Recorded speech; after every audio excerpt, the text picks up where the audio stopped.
Hi, I'm Eclipse Sky and this is Necromancer Basics Part 3. Today I'm going to cover traits that go with the Necromancer skills we've already discussed in other videos. First I'm going to cover the Spite trait line. I typically use Spite for power builds with my Reaper spec line. I like Spite for the damage increase on focus and axe skills here. I like to usually use this trait in this line. But you can also use Spiteful Renewal, which gives you, if you're using a healing skill, it can take away conditions too. You also have the choice of Bitter Chill skill down here with vulnerability. You also have Awaken the Pain. I usually take this skill. It gives you, when you're taking power, it gives you more might gives you more power and less condition damage, so you're focusing more on power here. We have Close to Death, which is a damage increase as things are about to die, which is really convenient. So that does it for Spite. You can also take Curses here for this line, which is typically Condi focused in my opinion. I like Curses for Condi builds. Plague Sending. This is a cool skill. After you enter Shroud, it transfers conditions. So this is putting conditions on your target, which we've talked about in other videos. So this is really convenient for doing that. Here's another chill skill. So if you're doing a chill build, this is a cool skill to do for that. Here's your Master of Corruption. This is a fantastic Condi skill. You can use this to put extra conditions on yourself to transfer to your enemies by using this trait. It also reduces recharge. Here's Parasitic Contagion. This one I like a lot. If you're feeling particularly squishy, a percentage of your condition damage heals you.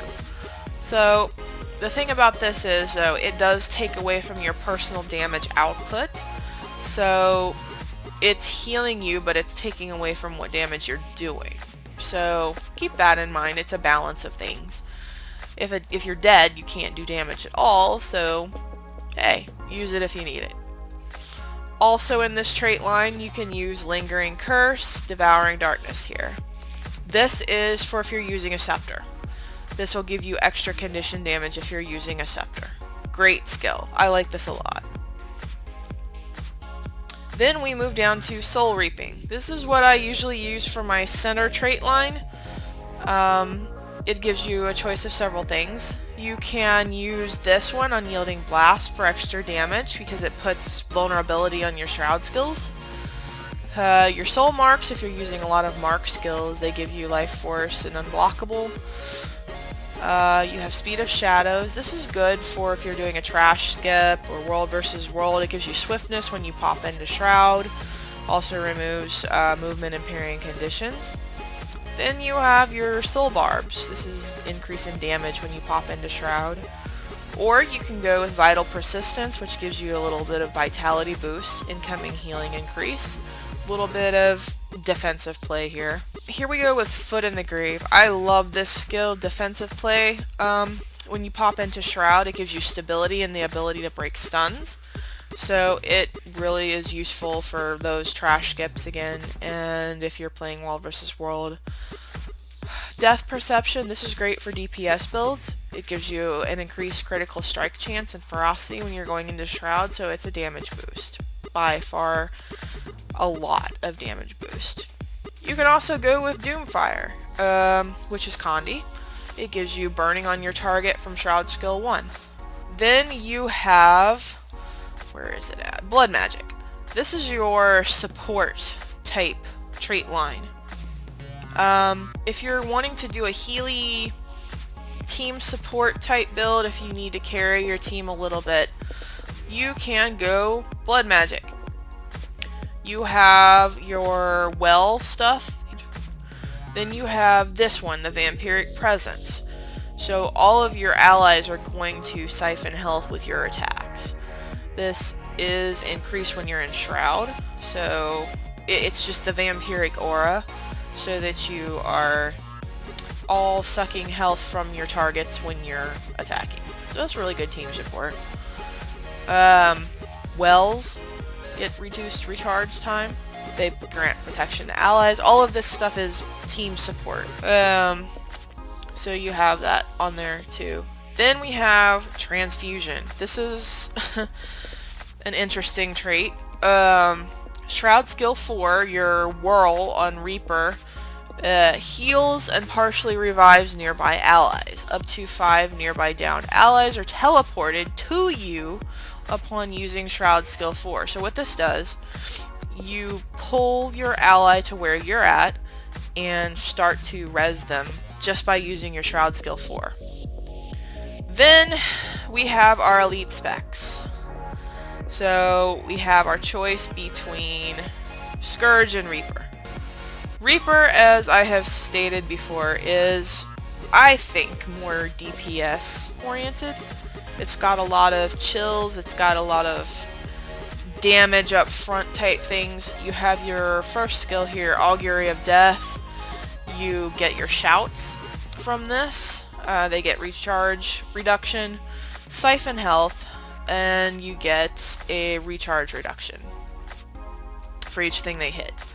I like this skill a lot if you're using a lot of shouts, which I typically do use a lot of shouts, so I find this helpful.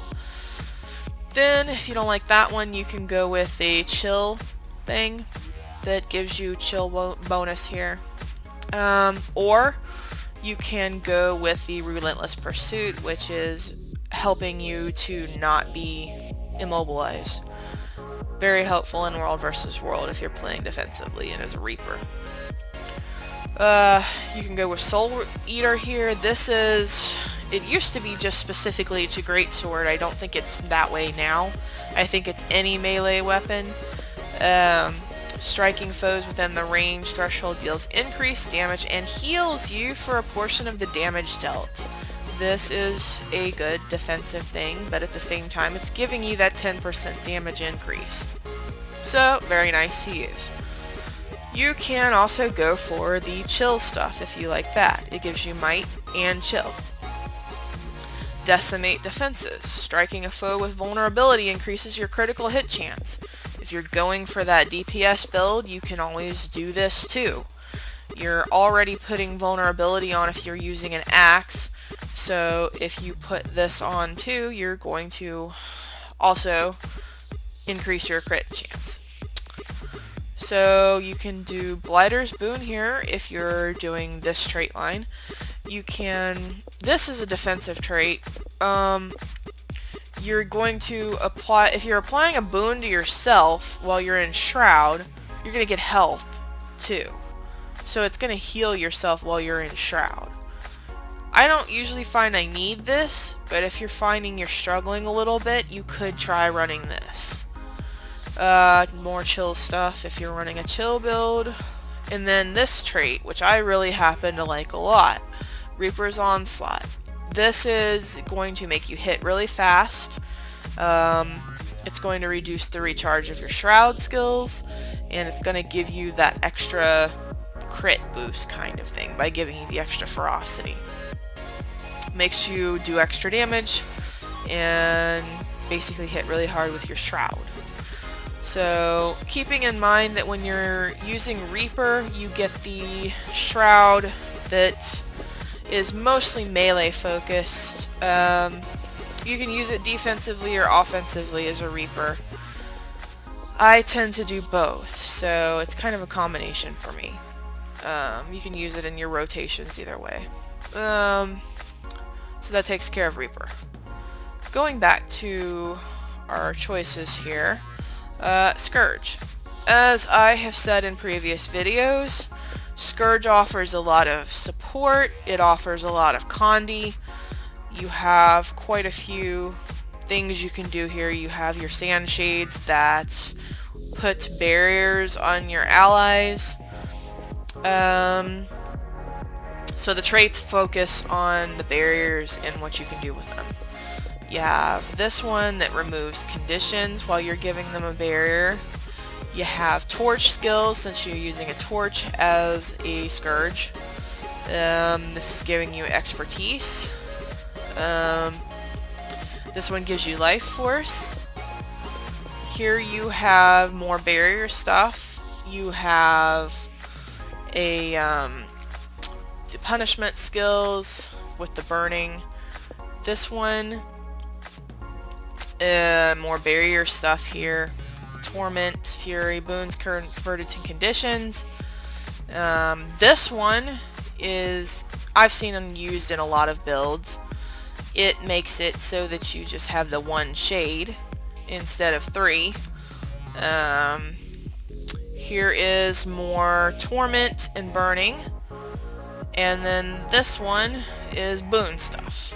So you have kind of a lot of, here with the Scourge traits, you have a lot of the Condi and support with the barriers and the conditions. So that pretty well sums up traits for Necromancer. So I'm Eclipse Sky, and thanks for watching.